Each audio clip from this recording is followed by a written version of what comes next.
What to do if you are sober curious? This is a phrase that has become ever present in the last, I don't know, 3 or 4 years is when I became aware of it. I think it's a hashtag as well. Sober curious. Sober curious, yeah. Now, pretty self-explanatory. It's for people that are currently drinking alcohol that are really curious as to the benefits of sobriety and what life would look like. What do you think the biggest barriers are for people that are looking to stop but are a bit apprehensive? I think that's a normal Fear over what and other people healthy think. thought. The reason Their why I think it's partners, normal and their healthy friends, is their because colleagues, their we're a pack bosses, animal. they fear You know, we that were although they know in it's a good tribes thing to for a take a very break long from alcohol time and for a stop reason, and drinking, fearful of being that ostracized what from other people said are going to be tribe would thinking of often them. mean death. And then the Now, obviously, second we've one that plays evolved into that enormously fear since is those how am I days, going to but in be, some how ways am we I haven't, going and I think to this is one go of to them. events where everyone else is drinking and I'm I not? think it's a combination of what you've just said, but I think That's one of the number other one. main areas that I've seen is not knowing how to just be with yourself and be by yourself without feeling like you need to escape or that you want to switch off. Yeah, say I don't know, partner might be away, kids have gone to bed, and it's just you. And some people drink then. Some people do it when they work away Yeah. from their family and they're in a hotel and they have a nightcap or they have 2 or 3 beers, hoping it's going to help their thoughts stop. Someone that's been sober for 6 months that we've been working with quite intimately said just this morning, Mm. I don't think I miss the alcohol, but I miss the So escapism it gave me. like at home or I something, said, like when you're by okay, yourself at but do you home or miss something the like that. hangover and the feeling of, you know, lack of productivity, not being present at home, and really just feeling like shit? Do you miss that? And he said, no. Well, there you go then. So it's just a fallacy. So I think, yes, there's a number of reasons, but yeah, your first one about the fear of being neglected is so true. And the reason why I said it's normal is because we've been conditioned to drink alcohol most of our lives. And the reason why I think it's healthy is because you're trying to survive, you're trying to protect yourself, but it's not a helpful thought, is it? It's not. No. Because all those thoughts come in and they're valid as well. There's thoughts that come in because you've never done it before. It's the unknown. You don't know. So you can apply it to anything. But obviously, we're talking about drinking alcohol here. So you don't know how you're going to be, how people are going to respond. You probably know a few people in this circle that are going to be probably give you a bit of shit and whatever. And you're probably even fearing that one guy or one person, woman is going to give me a load of shit when I say I'm not drinking. How am I going to respond to that?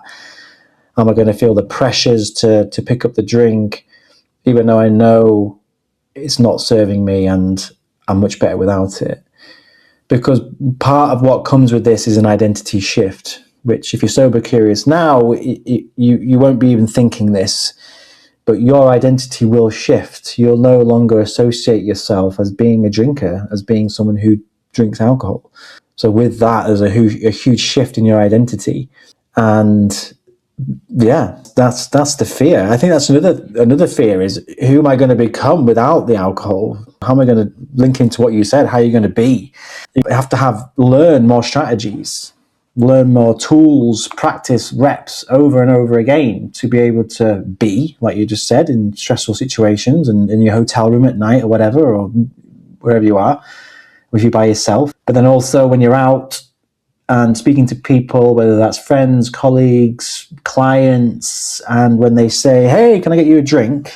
You've got to have new tools to be able to respond to that in a way that serves you and serves them, and you feel comfortable owning your decision. Because I think that's where a lot of people slip. They feel pressured, not necessarily getting pressured to have a drink.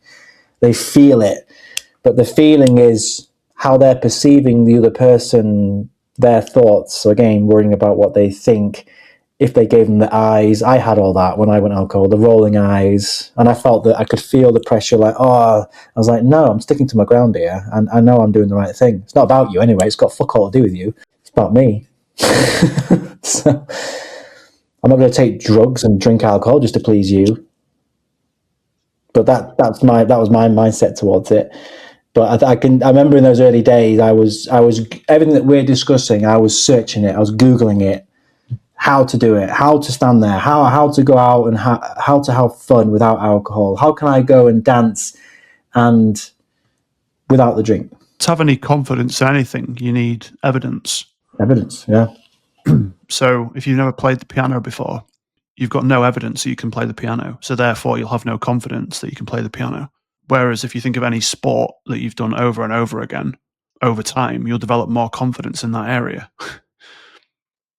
So if you've never really socialized in the last 15, 20 years for some people without air quote needing a drink or relying on a drink, then yeah, you're right. You won't feel confident at first. But that's also okay. You want to build up to it.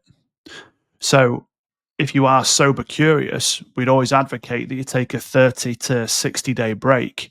And some people might go, that sounds like a lifetime. And I appreciate that. It sounds like a long time, granted. But it's because you're not focusing on anything else. You're focusing on all the negative things. What are the possibilities of 30 days with no hangovers, 30 days of no pointless arguments with your spouse when you're pissed out of your head, 30 days of being more present at home with your kids and playing with them and enjoying it as opposed to feeling like it's a chore because you've got a banging headache, 30 days of killing it in your business or in your career, your productivity levels are going to go through the roof. So if you keep looking at all the bad things that can happen, you'll naturally attract it. So when we say sober curiosity, lean into the word curiosity. Oh, maybe now I've got all this time back on a weekend, I could pick up an old hobby. Maybe I could join a sports team. Maybe I could sign up to that gym that I've been putting off for months because the thought of going on a hangover made me want to throw up. Which is where the identity piece comes in. It's exciting. It's fun. Yeah. It's great. I've got all this time back. What the fuck do I want to do with it? Yeah. Let's go. And, some people say it gives me confidence. It doesn't. It just makes you louder. It makes you more obnoxious.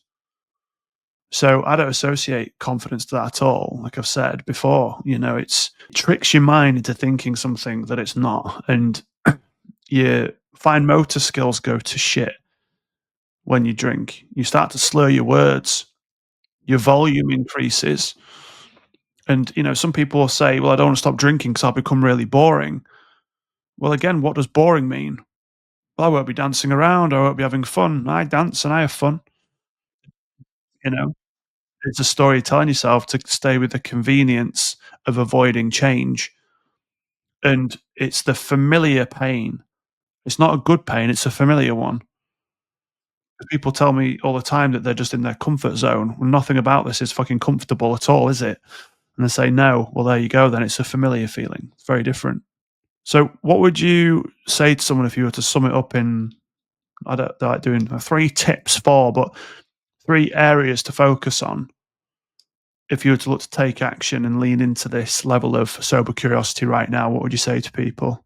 I'd say to just write down what you're curious about the alcohol and what it could look like, and start getting excited about all the things that you could be doing. What you said, different hobbies you can reinstate, you'll have this time back, the mental clarity, and just start jotting a few things down.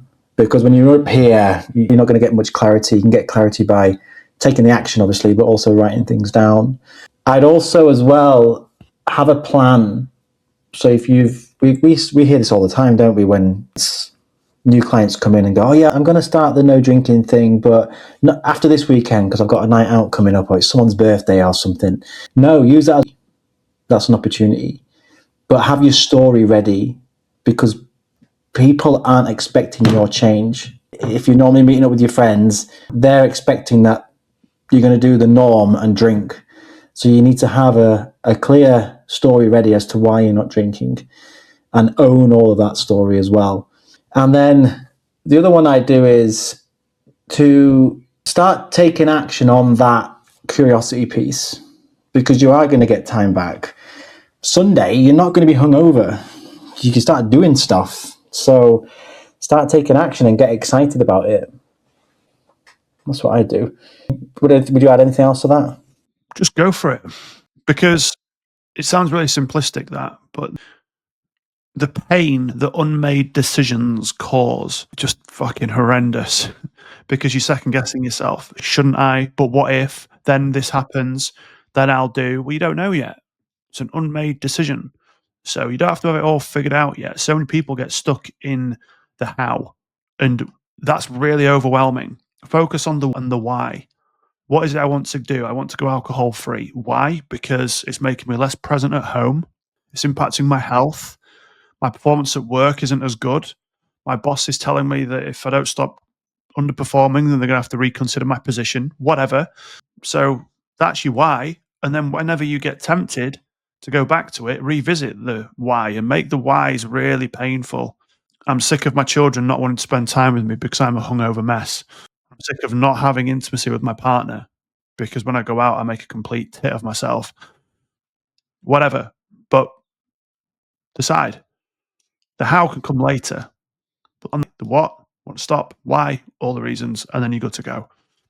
Because we don't lack resources, we lack resourcefulness. There's endless resources. There's books, there's things like our podcast, our YouTube channel, these lives. If you type it in on Google, like you said earlier, mate, when you've done it, how do you dance when you're sober? How do you have fun when you're sober? How do you socialize without alcohol? Whatever, there'll be a video for it or a podcast or a book. So anything that you're thinking, just get it out onto paper or onto your laptop, and that will provide you with the clarity. Because all the clarity that you're seeking are in the actions that you're avoiding. Simple. Love that. And no one really cares as much as you think.